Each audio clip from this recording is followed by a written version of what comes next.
What's going on, you guys? It's been a while, but I'm back with a video. Now, this is going to be pretty shocking because this isn't a comic book video. That's what this account was mainly used for my comic book collection and my pickups or whatever, yada yada yada. But before all of that, this account was mainly because this account was really created because of the YouTube wrestling community. Somewhat I wouldn't say influenced, but I've always been inspired to do these types of videos. But back in the day, 2006, 2007, I never had a computer or a phone with a camera, so I could never make any type of videos up until recently, until technology advanced and I was able to afford things for myself. But yeah, I'm a really fucking huge wrestling fan. Press, lucha, catch, uh, you name it, I watch it. Um, I'm a fan of the classic stuff, dating back from the 50s to some of the stuff of the present. I'm not the biggest fan of the modern style of professional wrestling, but there's some gems out there. Um, but today I want to mainly focus on one match in particular or one topic in particular, and that is actually two matches.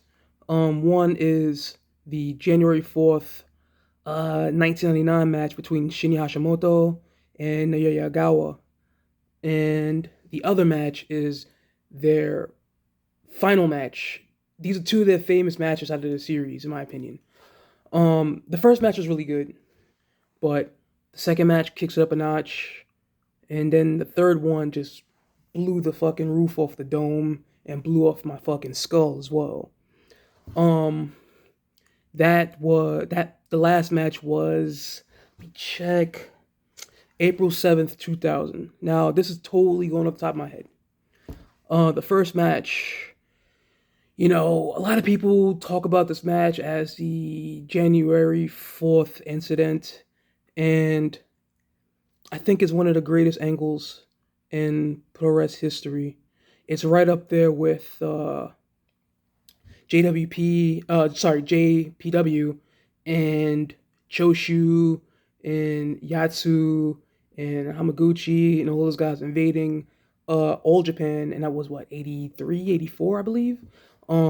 So yeah, that ranks right up there, and that's a big fucking deal. It also ranks up there with the UWF invading New Japan, and they have the 5-on-5 elimination blow off. Um, yes, this angle was hot. Um, it was really it was a testament for a lot of fans because you know when we see Shinya Hashimoto, we're so used to you know we kind of coddled him almost because here we got this guy, he's a big bruising badass, just taking names and fucking brainbuster and everybody left and right and DDTs and chops, Kasagiri chops over and over and over and kicks, and you know we're used to seeing that warrior spirit. Here you bring in a guy who is a Olympic medalist in judo. I believe he won a silver. I think it was 90. I forget. I forget. I'm really bad with the Olympic dates, but I think it was in the 90s. Um, he won silver in judo, and you bring this guy in, and it's like, oh shit, he's a legit guy. Excuse me, who was also trained by Satoru Sayama, the original Tiger Mask. And then he was another guy, Antonio Inoki, also, kind of trained him as well. And he was supposed to be he was the top ace of UFO, which was Antonio Inoki's pet project for his MMA branded offshoot promotion, which is something that he's wanted to do since the late 80s, you know, or maybe before that, maybe before UWF, he's been wanting to do that. Like he also tried to wrangle up Minoru Suzuki and Masakatsu Funaki, and I believe even Jushin Liger to go to Russia, do the training there, and then come back because I'll have this MMA promotion, formed. But obviously that didn't come to fruition. Now going back to Naoya Ogawa, bringing this guy in, he's a fucking invader. He's an invader because he was the top guy for UFO, which is again Antonio Inoki's promotion. And then you got Shinya Hashimoto, the ace at the time of New Japan, of New Japan, and beloved by everyone. One of my favorite IWGP title range, monstrous stuff during that time, drawing massive amount of crowds like you've never seen before. And he goes to this match and gets his ass handed to him. Simple as that. Gets his ass handed to him. Now, people want to say that Naoya Ogawa is a bad worker, this, that, and the fourth. No, he wasn't a bad worker. He wasn't a bad worker at all. He was a great worker.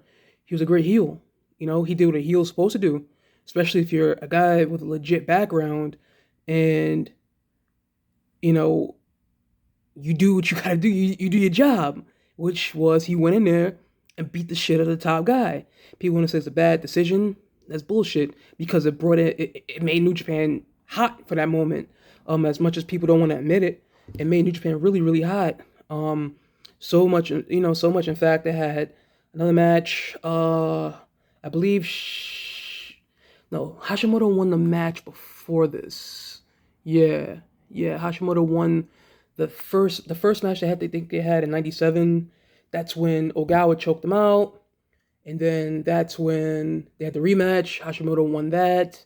And now this match ended in no contest. Hashimoto,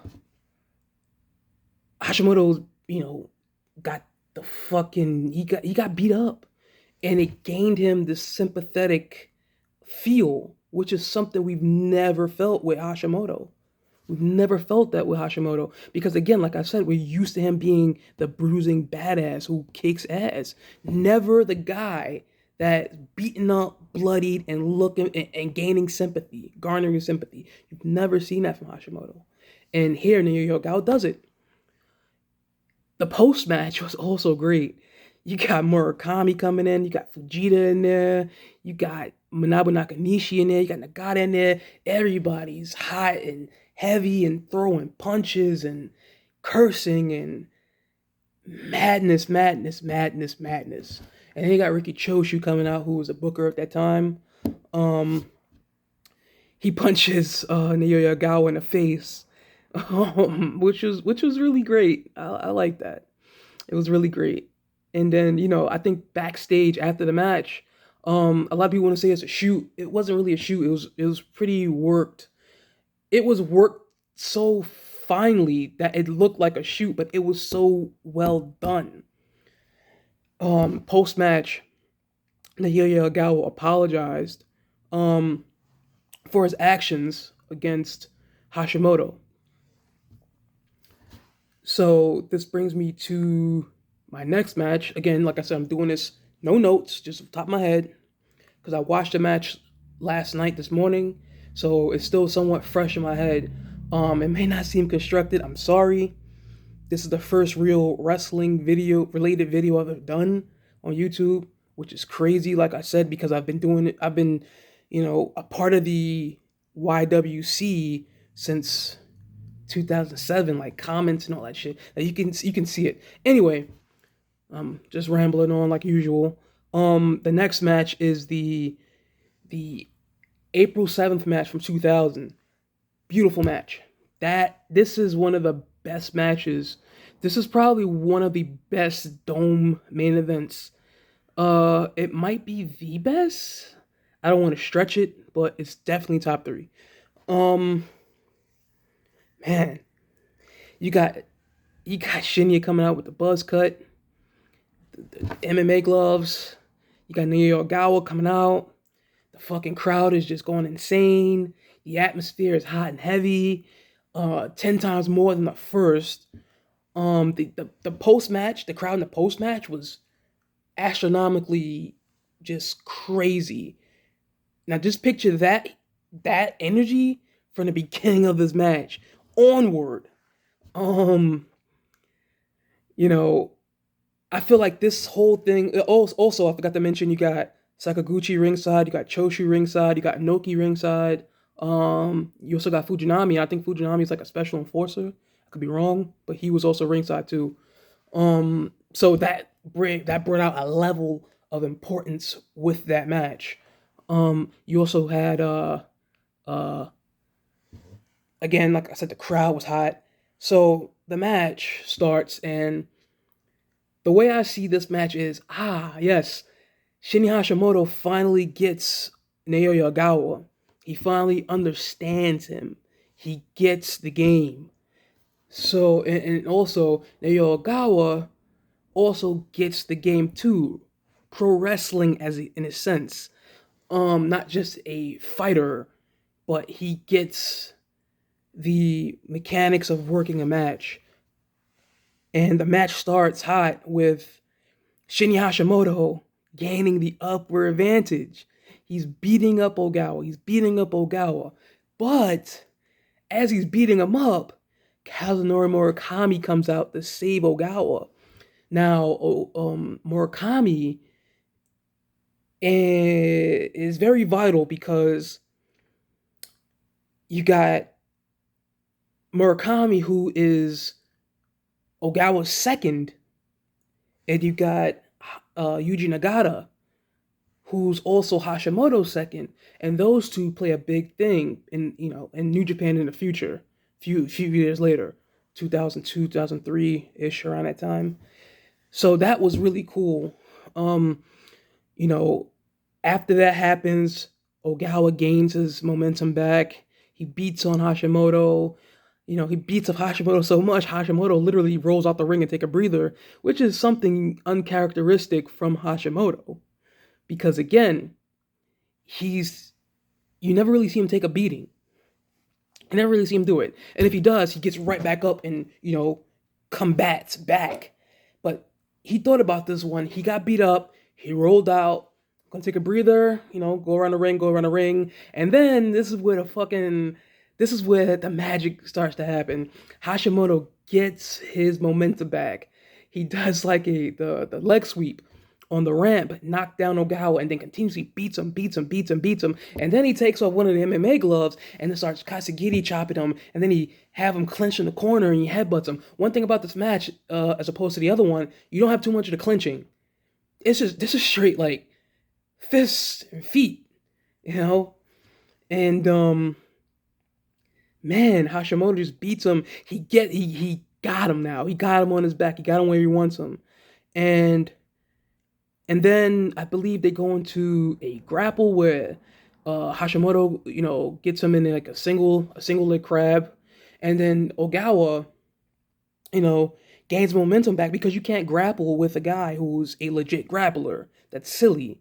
Hashimoto, while a good grappler, he's more in strength with his kicks.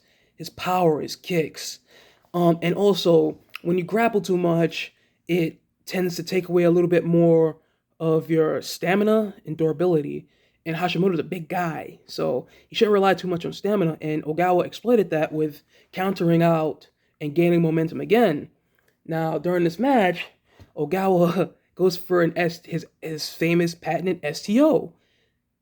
While he does the STO, I'm missing something. A little bit before that, Hashimoto DDTs Ogawa on the ramp, which is great too. But sorry, I'm moving too fast because this match got me excited. He does the STO. But while he's doing the STO, Hashimoto hits him with a DDT again. And man, Ogawa's selling. First, his selling throughout the whole match was fantastic. When Hashimoto was beating him up, you really see him like huffing, puffing, and clenching, certain parts of the body in which Hashimoto was hitting, and it was so great because once Hashimoto did the counter of the STO with the DDT, Ogawa just hangs his head when he's coming back up, recovering, getting back from the mat.